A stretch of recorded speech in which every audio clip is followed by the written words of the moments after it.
जय श्री कृष्णा, राधे राधे सभी को। कैसे हैं आप सभी लोग। आज हमारा डे 26 यानी 26वां दिन।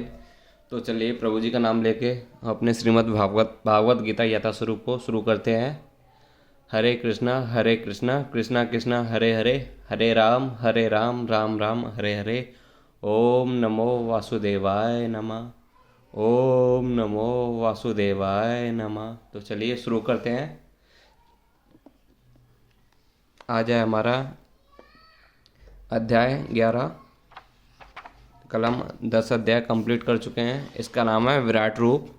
तो चलिए आज हम इसको शुरू करते हैं। इसमें हमको प्रभु जी ने क्या क्या आज्ञा दी है कि हमको क्या करना चाहिए विराट रूप में। अर्जुन ने कहा, आपने जिन अत्यंत गुहा आध्यात्मिक विषयों का मुझे उपदेश दिया है उसे सुनकर अब मेरा मोह दूर हो गया है। इस अध्याय में कृष्ण को समस्त कारणों का कारण के रूप में दिखाया गया है, यहाँ तक कि वे उन महाविष्णु के भी कारण स्वरूप हैं जिनसे भौतिक ब्रह्मांडों का उद्गम होता है। कृष्ण अवतार नहीं, वे समस्त अवतारों के उद्गम हैं। इनके पूर्ण व्याख्या पिछले अध्याय में की गई है।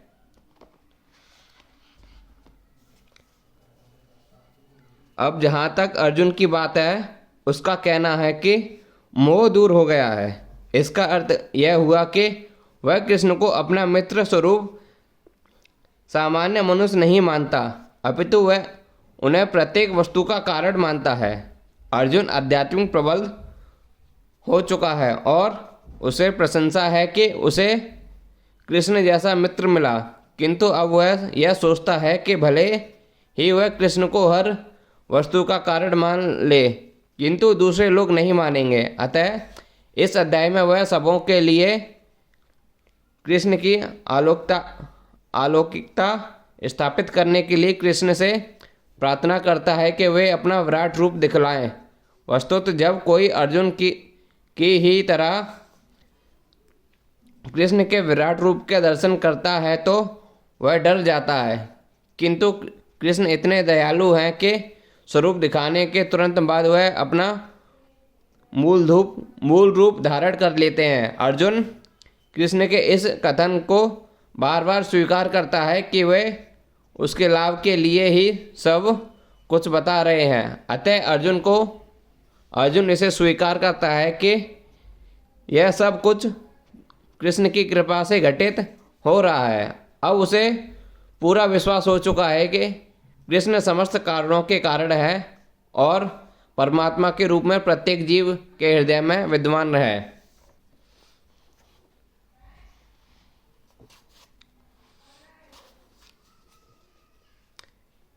हे कमल नयन, मैंने आपको प्रत्येक जीव की उत्पत्ति तथा लय के विषय में विस्तार से सुना है और आपकी अक्षम महिमा का अनुभव किया है। अर्जुन यहाँ पर प्रसन्नता के मारे कृष्ण को कमल नयन, कृष्ण के नेत्र कमल के फूल की पंखुड़ियाँ जैसे दिखते हैं कहकर संबोधित करता है, क्योंकि उन्होंने किसी पिछले अध्याय में उसे विश्वास दिलाया है। यह क्रयतन्य जगत प्रबल प्रलय स्थिति में इस संपूर्ण भौतिक जगत की उत्पत्ति तथा प्रलय का कारण हूँ। अर्जुन इसके विषय में भगवान से विस्तार पूर्वक सुन चुका है। अर्जुन को यह भी ज्ञात है कि समस्त उत्पत्ति तथा प्रबल के कारण उन्हें अतिरिक्त वे इन सबसे पृथक असंग रहते हैं। जैसा कि भगवान ने 9वें अध्याय में कहा है कि सर्वव्यापी हैं, तो भी वे सर्वत्र स्वयं उपस्थित नहीं रहते। यही कृष्ण का अचिंत्य ऐश्वर्य है, जिसे अर्जुन स्वीकार करता है। उसने भली भांति समझ लिया।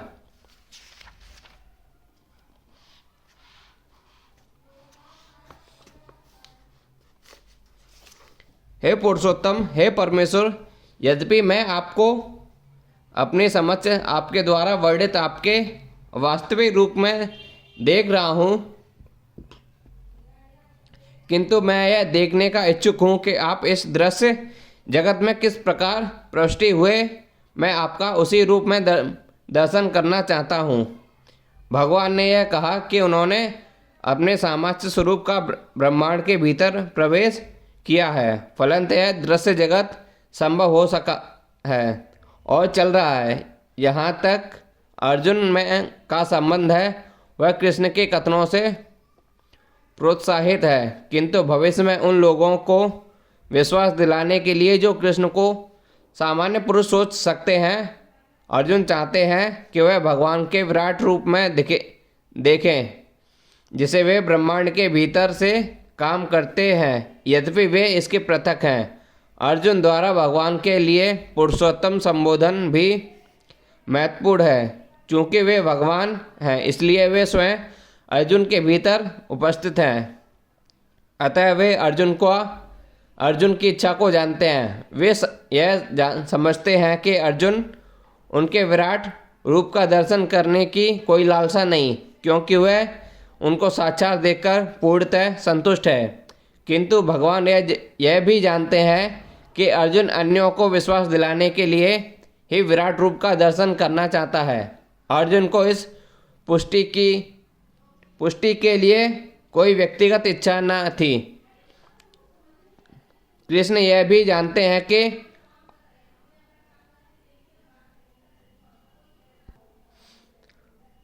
अर्जुन विराट रूप का दर्शन एक आदर्श विस्थापित करने के लिए करना चाहता है, क्योंकि भविष्य में ऐसे अनेक दूत होंगे जो अपने आप को ईश्वर का अवतार बताएंगे। अतः लोगों को सावधान रहना होगा। जो कोई अपने को कृष्ण कहेगा उसे अपने दावे की पुष्टि के लिए विराट रूप दिखाने के लिए संपन्न रहना होगा।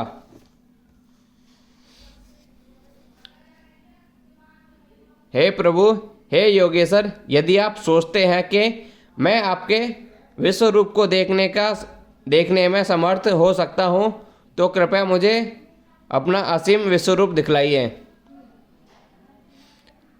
ऐसा कहा जाता है कि भौतिक इंद्रियों द्वारा ना तो परमेश्वर कृष्ण को कोई देख सकता है, ना ही सुन सकता है और ना अनुभव कर सकता है। किंतु यदि कोई प्रारंभ से भगवान की दिव्य प्रेम भक्ति में लगा रहे तो वह भगवान का साक्षात्कार करने में समर्थ हो सकता है। प्रत्येक जीव आध्यात्मिक स्फुलिंग मात्र है, अतः परमेश्वर को ज्ञान पाना या देख पाना संभव नहीं।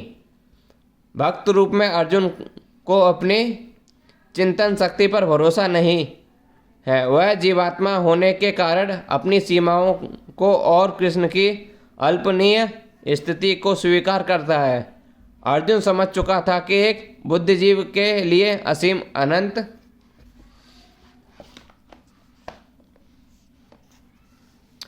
को समझ पाना संभव नहीं।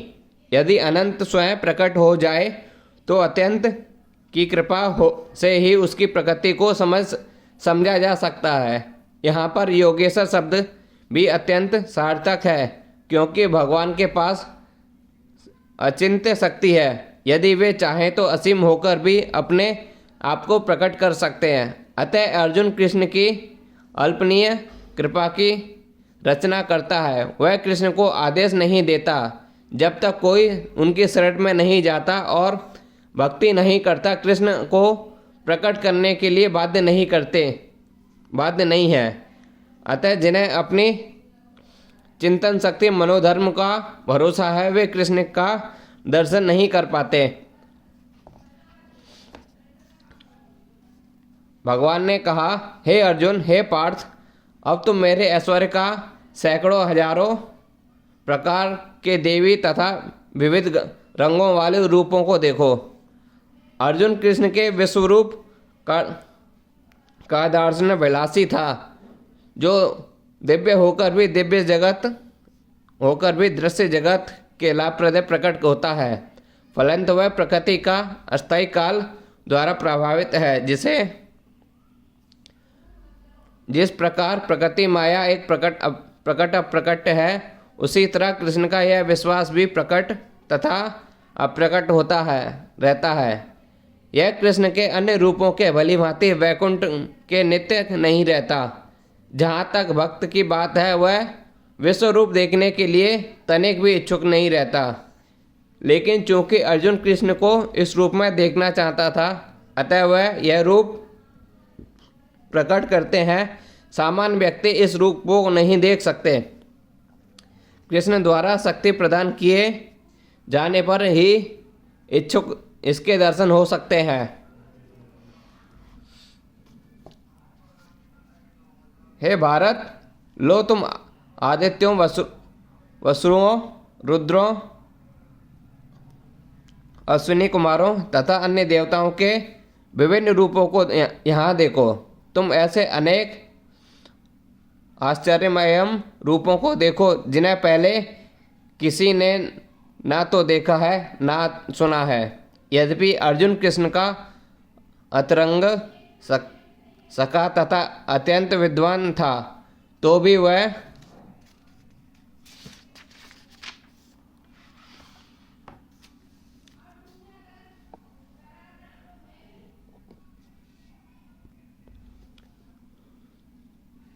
उनके विषय में सब कुछ नहीं जानता था। यहाँ पर यह कहा गया है कि इन समस्त रूपों का ना तो मनुष्यों ने ईश्वर इसको पूर्व देखा ना ही सुना। अब कृष्ण इन आश्चर्यमय रूपों को प्रकट कर रहे हैं। हे अर्जुन, तुम भी देखना चाहो तो उसे तत्क्षण मेरे इस शरीर में देख लो। तुम इस समय तथा भविष्य में भी जो देखना चाहते हो उसे यह विश्वरूप दिखाने वाले हैं। यहाँ एक ही स्थान पर चर अचर सब कुछ है। कोई भी व्यक्ति एक स्थान में बैठे बैठे सारा विश्व नहीं देख सकता। यहाँ तक कि बड़े से बड़े वैज्ञानिक भी यह नहीं देख सकता ब्रह्मांड के अन्य भागों में क्या है हो रहा है। किंतु अर्जुन जैसा भक्त यह देख सकता है कि सारी वस्तुएं जगत में कहाँ स्थिर हैं। कृष्ण उसे शक्ति प्रदान करते हैं जिसे वह भूत, वर्तमान तथा भविष्य जो कुछ देखना चाहे वह देख सकता है। इस तरह अर्जुन कृष्ण के अनुग्रह से सारी वस्तुएं देखने में समर्थ है।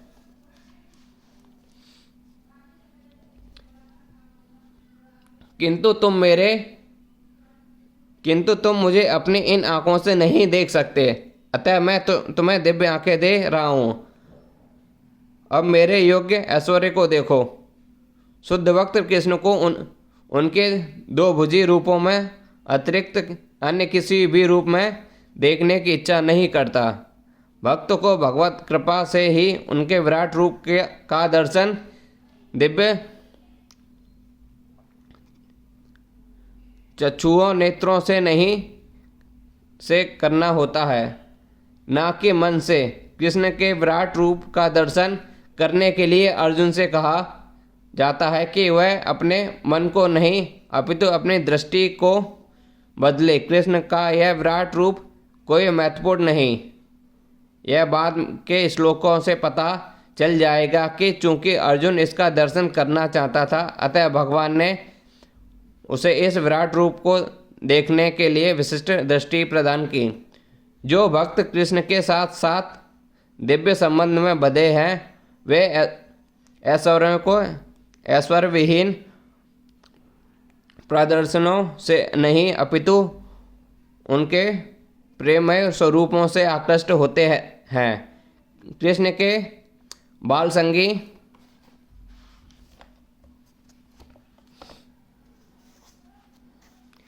कृष्ण के सखा तथा कृष्ण के माता पिता यह कभी नहीं चाहते कि कृष्ण उन्हें अपने ऐश्वर्य का प्रदर्शन कराए। वे तो शुद्ध प्रेम से इतने निमग्न रहते हैं कि उन्हें पता ही नहीं चलता कि कृष्ण भगवान है। वे प्रेम में आनंद प्रदान में इतने विभोग रहते हैं कि वे भूल जाते हैं कि श्री कृष्ण परमेश्वर हैं।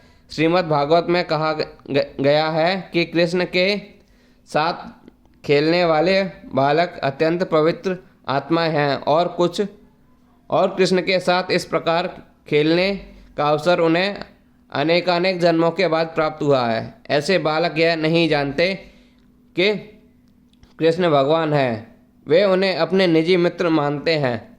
अतः शुक्रदेव गोस्वामी यह श्लोक सुनाते हैं। यह वह परम पुरुष हैं जिसे ऋषि गण निर्वेश ब्रह्म करके मानते हैं, भक्तगण भगवान मानते हैं और सामान्य जन प्रकृति के उत्पन्न हुआ मानते हैं। ये बालक जिन्होंने अपने पूर्व जन्मों में अनेक पुण्य किए हैं अब उसी भगवान के साथ खेल रहे हैं।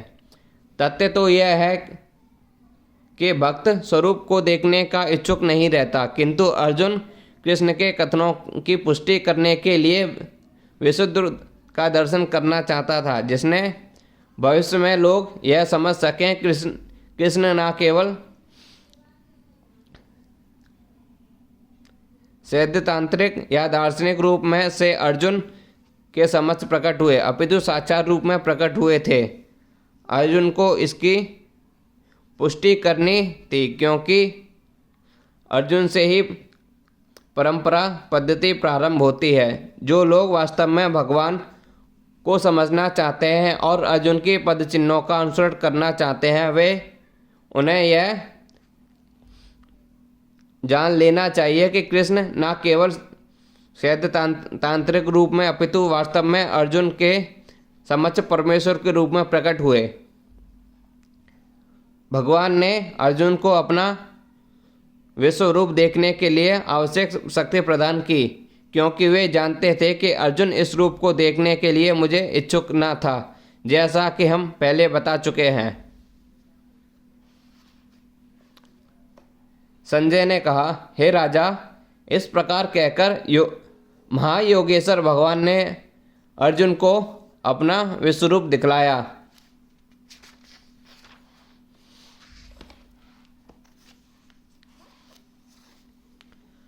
अर्जुन ने उस विश्वरूप में असंख्य मुख, असंख्य नेत्र तथा असंख्य आश्चर्यमय दृश्य देखे। यह रूप अनेक देवी आभूषणों से अलंकृत था और अनेक देवी हथियार उठाए हुए था। यह देवी मालाएं तथा वस्त्र धारण किए था और उस पर अनेक दिव्य सुगंधियां लगी थीं। सब कुछ आश्चर्यमय, तेजमय, असीम तथा सर्वथा व्याप्त था। इन दोनों श्लोकों में अनेक शब्द का बारंबार प्रयोग हुआ है, जो यह सूचित करता है कि अर्जुन जिस रूप को देख रहा था, उसके हाथों मुखों पांवों की कोई सीमा न थी। ये रूप सारे ब्रह्मांड में फैले हुए थे, किंतु भगवत कृपा से अर्जुन उन्हें एक स्थान पर बैठे बैठे देख रहा था। यह सब कुछ कृष्ण की अचिंत्य शक्ति के कारण था।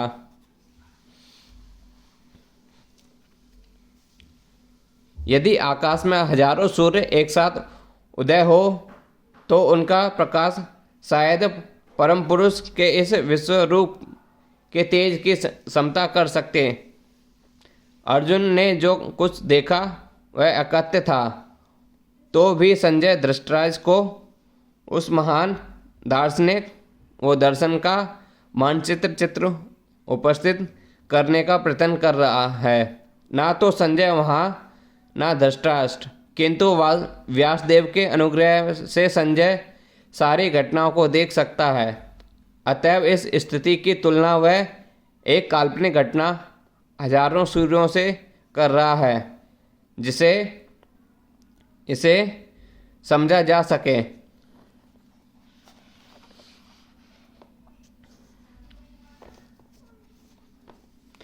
उस समय अर्जुन भगवान के विश्वरूप में एक ही स्थान पर स्थित हजारों भागों में विभक्त ब्रह्मांडों के अत्यंत अंशों को देख सका। तथा शब्द अत्यंत महत्वपूर्ण है। इससे सूचित होता है कि जब अर्जुन ने विश्वरूप देखा तो उस समय अर्जुन तथा कृष्ण दोनों ही रथ पर बैठे थे। युद्ध भूमि के अन्य लोग इस रूप को नहीं देख सके, क्योंकि कृष्ण ने केवल अर्जुन को दृष्टि प्रदान की थी। वह कृष्ण के शरीर में हजारों लोग देख सका। जैसा कि वैदिक शास्त्रों से पता चलता है कि ब्रह्मांड अनेक हैं और लोक भी अनेक हैं। इसमें से कुछ मिट्टी के बने हैं, कुछ सोने के, कुछ रत्नों के, कुछ बहुत बड़े हैं तो कुछ बहुत बड़े नहीं। अपनी रथ पर बैठकर अर्जुन इन सबों को देख सकता था, किंतु कोई यह नहीं जान पाया कि अर्जुन तथा कृष्ण के बीच क्या चल रहा था। तब मोहग्रस्त एवं आश्चर्यचकित रोमांचित हुए अर्जुन ने प्रणाम करने के लिए मस्तक झुकाया और वह हाथ जोड़कर भगवान से प्रार्थना करने लगा। एक बार दिव्य दर्शन हुआ नहीं कि कृष्ण तथा अर्जुन के पारंपरिक संबंध तुरंत बदल गए। अभी तक कृष्ण तथा अर्जुन में मैत्रीय संबंध था, किंतु दर्शन होते ही अर्जुन अत्यंत आदरपूर्वक प्रणाम कर रहा था और हाथ जोड़कर कृष्ण से प्रार्थना कर रहा है। वह उनके विश्वरूप की प्रशंसा कर रहा है। इस प्रकार अर्जुन का संबंध मित्रता का न रहकर आश्चर्य का बन जाता है। बड़े बड़े भक्त कृष्ण को समस्त संबंधों का आकार मानते हैं। शास्त्रों में 12 प्रकार के संबंध का उल्लेख है और यह सब कृष्ण में निहित है। यह कहा जाता है कि वे दो जीवों के बीच, देवताओं के बीच या भगवान तथा भक्त के बीच पारंपरिक आदान प्रदान होने वाले संबंधों के सागर हैं। यहाँ पर अर्जुन आचार्य संबंध से प्रेरित है और उसमें वह अत्यंत गंभीर तथा शांत होते हुए भी अत्यंत आह्लादित हो उठा। उसके रोम खड़े हो गए और उसे हाथ जोड़कर भगवान की प्रार्थना करने लगा। निसंदेह वह भयभीत नहीं था, वह भगवान के आचार्यों से अभिभूत था। इस समय तो वह समक्ष आचार्य था और उसके प्रेम पूर्वक मित्रता आश्चर्य से अभिभूत थी। अतः उसकी प्रतिक्रिया इस प्रकार हुई।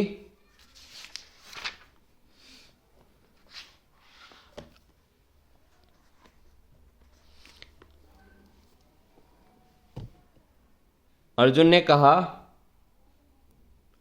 हे भगवान कृष्ण, मैं आपके शरीर में सारे देवताओं तथा अन्य विविध जीवों को एकाग्र देख रहा हूँ। मैं कमल पर आसीन ब्रह्म, शिव जी तथा समस्त ऋषियों एवं दिव्य सर्पों को देख रहा हूँ।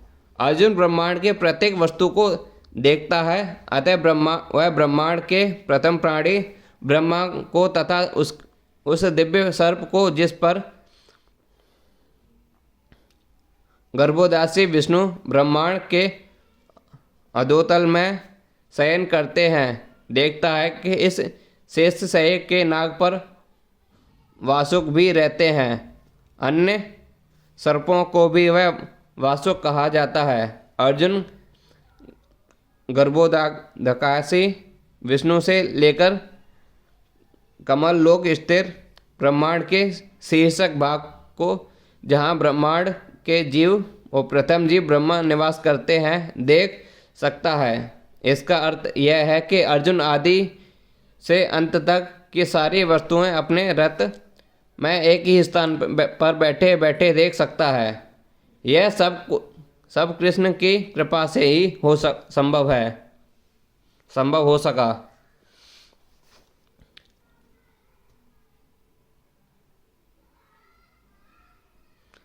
हे विश्वेश्वर, हे विश्वरूप, मैं आपके शरीर में अनेकानेक हाथ, पेट, मुंह तथा आंखें देख रहा हूँ, जो सर्वथा फैले हैं और जिनका अंत नहीं। आप में ना तो अन्न दिखता है, ना ही मध्य और ना आदि। कृष्ण भगवान की और असीम है, अतः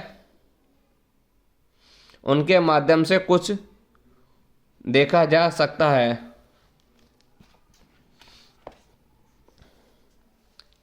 आपके रूप उसके चकाचौंध तेज के कारण देख पाना कठिन है, क्योंकि वह प्रज्वलित अग्नि की भांति अथवा सूर्य के अपार प्रकाशों के भांति चारों ओर फैल रहा है।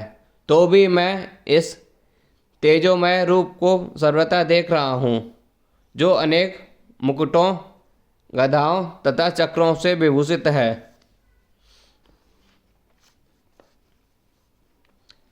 आप परम आदि ज्ञेय वस्तु, आप इस ब्रह्मांड के परम आधार आश्रय हैं।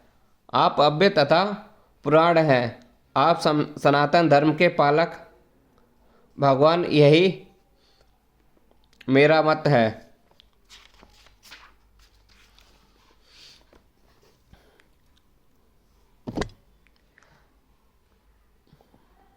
आप यदि मध्य तथा अंत से रहित हैं, आपका यश अत्यंत, आपकी असंख्य भुजाएं और सूर्य तथा चंद्रमा आपकी आंखें हैं। मैं आपके मुख से प्रज्वलित अग्नि निकलते और आपके तेज से ये संपूर्ण ब्रह्मांड को जलते हुए देख रहा हूँ। भगवान के षडैश्वर्य की कोई सीमा नहीं यहाँ पर तथा अनंत पुनरुचित पाई जाती है, किंतु शास्त्रों के अनुसार कृष्ण की महिमा की पुनरुक्ति कोई साहित्यिक दोष नहीं। कहा जाता है कि मोहग्रस्त होने या परम आह्लाद के समय या आश्चर्य होने पर कथनों की पुनरुक्ति हुआ करती है। यह कोई दोष नहीं। यद्यपि आप एक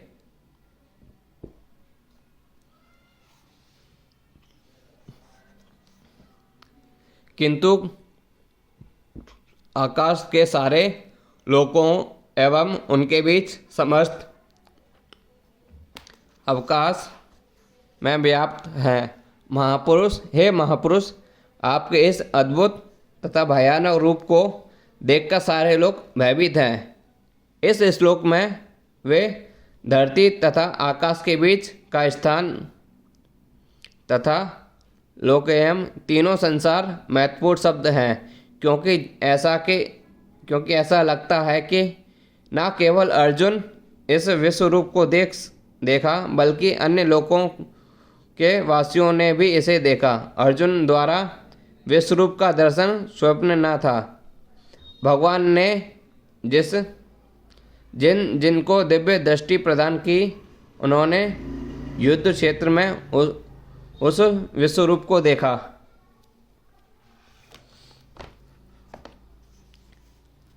देवों का सारा समूह आपकी शरण ले रहा है और आपके प्रवेश कर रहा है।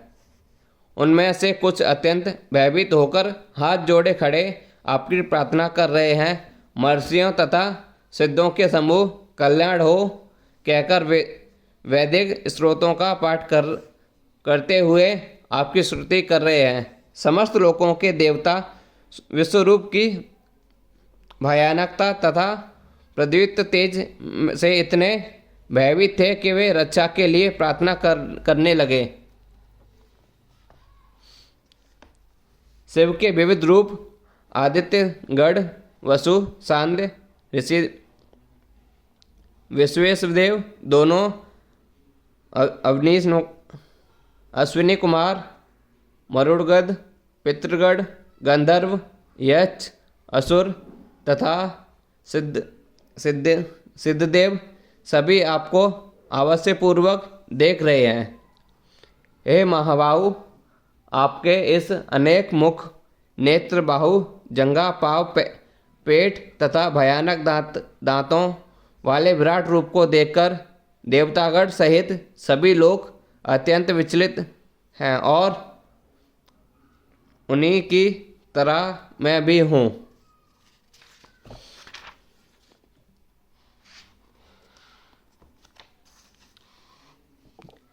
हे सर्वव्यापी विष्णु, नाना ज्योतिर्मय रत्नों से युक्त आपको आकाश का स्पर्श करते हुए फैलाए तथा बड़ी बड़ी चमकती आँखें निकाले देखकर भय से मेरा मन विचलित है। मैं ना तो धैर्य धारण कर पा रहा हूँ, ना मानसिक संतुलन पा रहा हूँ।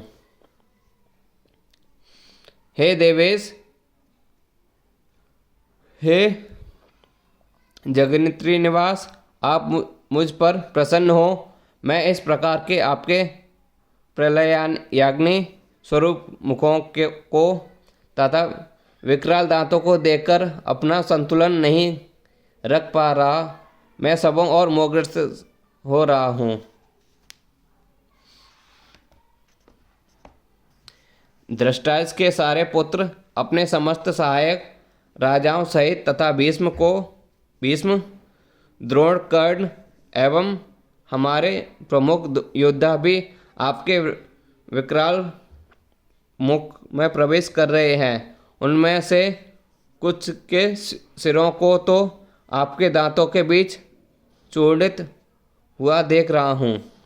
एक पिछले श्लोक में भगवान ने अर्जुन को वचन दिया था कि वह कुछ देखने का उत्सुक हो तो वह उसे देख सकता है।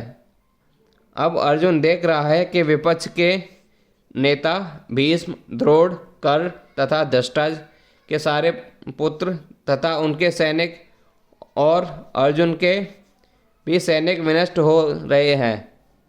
यह संकेत है कि कुरुक्षेत्र में एकत्र समस्त व्यक्तियों की मृत्यु के बाद अर्जुन विजयी होगा। यहाँ पर भी उल्लेख है कि भीष्म भी उन्हें अजय माना जाता है, वह ध्वस्त हो जाएंगे। वही गति कर्ण की होनी है। न केवल विपक्ष के भीष्म जैसा कि महान योद्धा विनष्ट हो जाएंगे, अपितु अर्जुन के पक्ष वाले कुछ महान योद्धा भी नष्ट होंगे।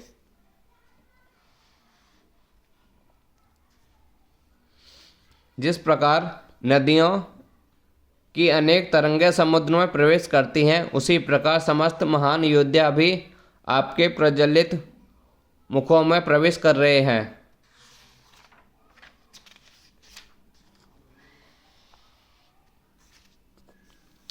मैं समस्त लोगों को पूर्ण वेग में आपके मुख में उसी प्रकार प्रविष्ट होते देख रहा हूँ, जिस प्रकार पतंगे अपने विनाश के लिए प्रज्वलित अग्नि में कूद पड़ते हैं। हे विष्णु, मैं देखता हूँ कि आप अपने प्रज्वलित मुखों से सभी दिशाओं के लोगों को निगले जा रहे हैं। आप सारे ब्रह्मांड को अपने तेज से आपूरित करके अपनी विकराल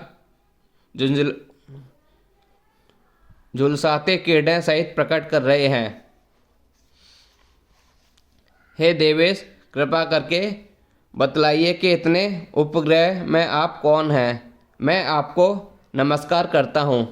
कृपा करके मुझ पर प्रसन्न हो। आप आदि भगवान हैं। मैं आपको जानना चाहता हूँ, क्योंकि मैं नहीं जान पा रहा कि आपका प्रयोजन क्या है।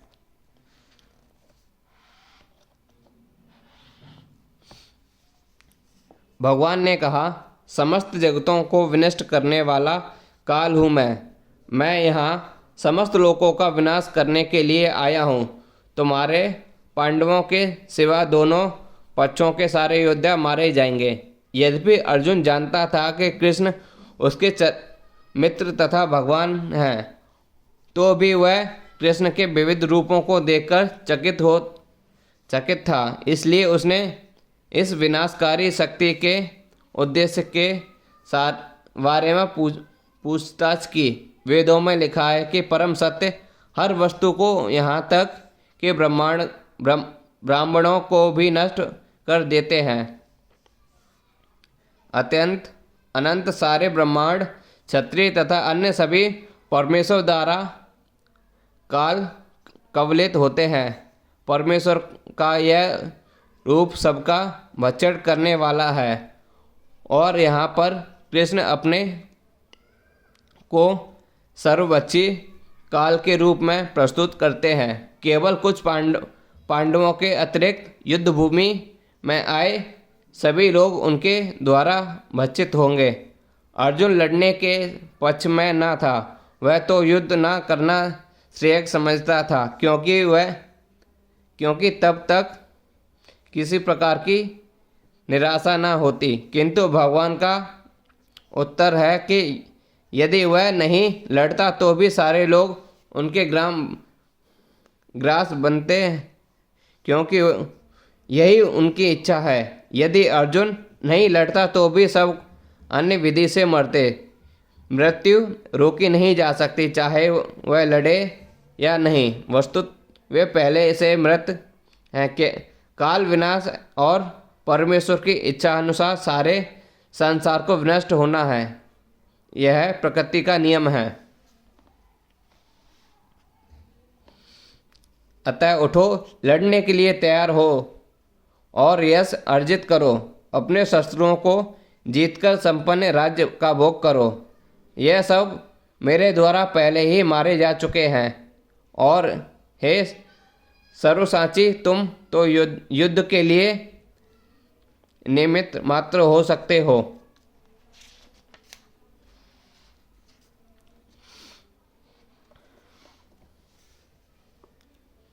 सव्यसाची का अर्थ है जो युद्ध भूमि में अत्यंत कौशल के साथ तीर छोड़ सके। इस प्रकार अर्जुन को एक पटु योद्धा के रूप में संबोधित किया, जो अपने शस्त्रों को तीर से मारकर मौत के घाट उतार सकता है। केवल कारण मात्र यह शब्द भी अत्यंत महत्वपूर्ण है। संसार भगवान की इच्छा अनुसार गतिमान है। अल्पज्ञ पुरुष सोचते हैं कि यह प्रकृति बिना किसी योजन के गतिशील है और सारी सृष्टि आकस्मिक है। ऐसे अनेक तथाकथित विज्ञानी हैं जो यह सुझाव रखते हैं कि संभवतः ऐसा था कि या ऐसा हो सकता है, किंतु इस प्रकार शायद या हो सकता है का प्रश्न ही नहीं उठता। प्रकृति द्वारा विशेष योजना संचालित की जा रही है। यह योजना क्या है? यह विराट जगत बद्धजीव के लिए भगवान के धाम वापस जाने के लिए सुअवसर सुयोग है। जब तक उनकी प्रवृत्ति प्रकृति ऊपर प्रभुत्व स्थापित करने की रहती है, तब तक वे बद्ध रहते हैं। किंतु कोई भी परमेश्वर की इस इच्छा को समझ लेता है तो वह भगवत कृष्ण भावनामृत का अनुशीलन करता है। वह परम द्रव्यमान को दृश्य जगत की उत्पत्ति तथा उपसंहार ईश्वर की परम इच्छा अध्यक्षता में रहता है। इस प्रकार कुरुक्षेत्र का युद्ध ईश्वर की योजना के अनुसार लड़ा गया। अर्जुन युद्ध करने से मना कर रहा था, किंतु उसे बताया गया कि परमेश्वर की इच्छा अनुसार उसे लड़ना होगा। तब वह सुखी होकर यदि कोई कृष्ण भावनामृत से पूरित हो और उसका जीवन भगवान के दिव्य सेवा में अर्पित हो, तो समझो कि वह कृतार्थ है। द्रोण, भीष्म, जयद्रथ, कर्ण तथा अन्य महान योद्धा पहले ही मेरे द्वारा मारे जा चुके हैं। अतः तुम उनका वध करो और तनिक भी विचलित न हो। तुम केवल युद्ध करो। युद्ध तो तुम मेरे शस्त्रों को परास्त करोगे। युद्ध में तुम अपने शस्त्रों को परास्त करोगे। प्रत्येक योजना भगवान द्वारा बनती है, किंतु वे अपने भक्तों को इतने कृपालु रहते हैं कि जो भक्त उनकी इच्छा अनुसार उनकी योजना का पालन करते हैं, उन्हें ही वे उसका श्रेय देते हैं। अतः जीवन को इस प्रकार गतिशील होना चाहिए कि प्रत्येक व्यक्ति कृष्ण भावनामृत में कर्म करे और गुरु के माध्यम से भगवान को जान। भगवान की योजना उन्हीं की कृपा से समझी जाती है और भक्तों की योजना उनकी ही योजना है। महान मनुष्य को चाहिए कि ऐसी योजनाओं का अनुसरण करे और जीवन संघर्ष में विजयी बने।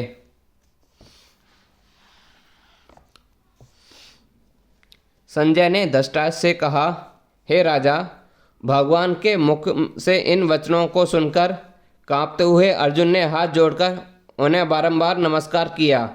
फिर उसने भयभीत होकर अवरुद्ध स्वर में कृष्ण से इस प्रकार कहा, जैसा कि पहले कहा जा चुका है, भगवान केवल विश्वरूप के कारण अर्जुन आश्चर्यचकित था। अतः वह कृष्ण को बारंबार नमस्कार करने लगा और अवरुद्ध कंठ से आश्चर्य वह कृष्ण की प्रार्थना मित्र के रूप में नहीं अपितु भक्त के रूप में करने लगा। अर्जुन ने कहा, हे ऋषिकेश, आपका नाम के श्रवण के संसार हर्षित होता है और सभी लोग आपके प्रति अनुरक्त होते हैं। यद्यपि सिद्धि पुरुष आपको नमस्कार करते हैं, किंतु अनुसरण भयभीत हैं और इधर उधर भाग रहे हैं। यह ठीक ही हुआ है। कृष्ण से कुरुक्षेत्र युद्ध के परिणाम को सुनकर अर्जुन प्रबुद्ध हो गया और भगवान के परम भक्त तथा परम मित्र रूप में उनसे बोला कि कृष्ण जो कुछ करते हैं वह सब कुछ उचित है। अर्जुन ने पुष्टि की कृष्ण ही पालक हैं और भक्तों के आराध्य तथा अवंचित तत्वों के संहार करता है। उनके सारे कार्य सबों के लिए समान रूप से शुभ होते हैं।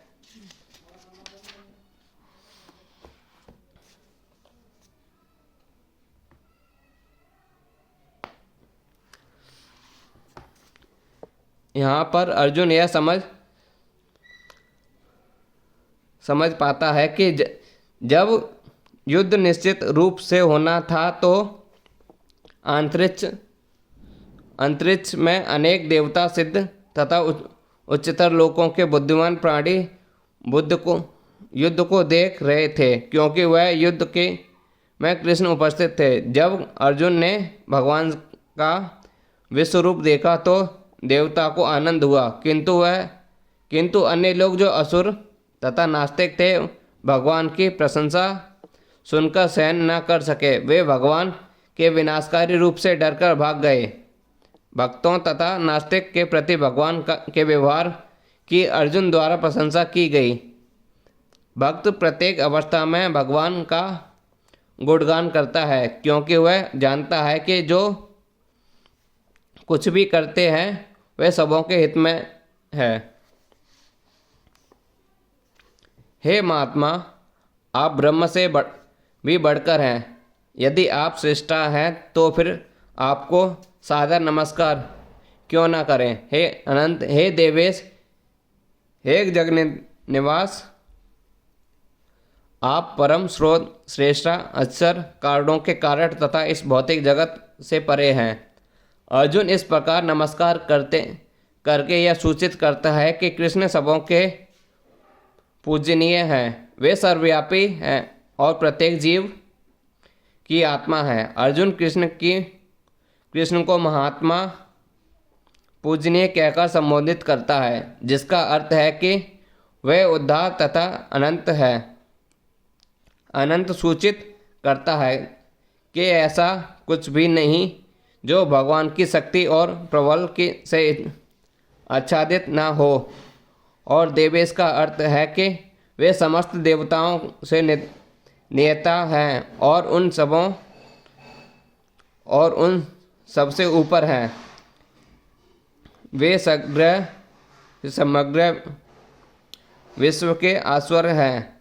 अर्जुन ने भी सोचा कि वह सर्वथा उपयुक्त हैं कि सारे सिद्ध तथा शक्तिशाली देवता भगवान को नमस्कार करते हैं, क्योंकि उनसे बढ़कर कोई नहीं। अर्जुन विशेष रूप से उनके उल्लेख करता है कि ब्रह्मा से भी बढ़कर हैं, क्योंकि ब्रह्मा उन्हीं के द्वारा उत्पन्न हुए हैं। ब्रह्मा का जन्म कृष्ण के पूर्ण विस्तार गर्भोदकाशी विष्णु की नाभि से निकले कमल नाल से हुआ है। अतः ब्रह्मा से उत्पन्न शिव एवं अन्य देवता को चाहिए कि उन्हें नमस्कार करें। श्रीमद् भागवत में कहा गया है कि शिव ब्रह्मा तथा इन जैसे देवता भगवान का आदर करते हैं। अक्षरम शब्द अत्यंत महत्वपूर्ण है क्योंकि यह जगत विनाशशील है, किंतु भगवान इस जगत में परे हैं। वे समस्त कारणों के कारण हैं, अतएव वे इस भौतिक प्रकृति के तथा इस दृश्य जगत के समस्त बुद्धिजीव से श्रेष्ठ हैं, इसलिए वे परमेश्वर हैं। जय श्री कृष्णा, राधे राधे सभी को। तो आज हम इसको यहीं तक पढ़ते हैं, बाकी हम इससे आगे कल पढ़ेंगे। जब तक सभी लोग अपने भगवान के नाम का गुणगान करते रहिए।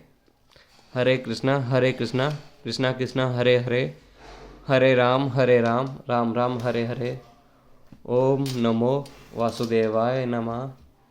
चलिए प्रभु जी, कल मिलते हैं, बाकी आगे से कल पढ़ेंगे कि हमको प्रभु जी ने क्या आज्ञा दी है।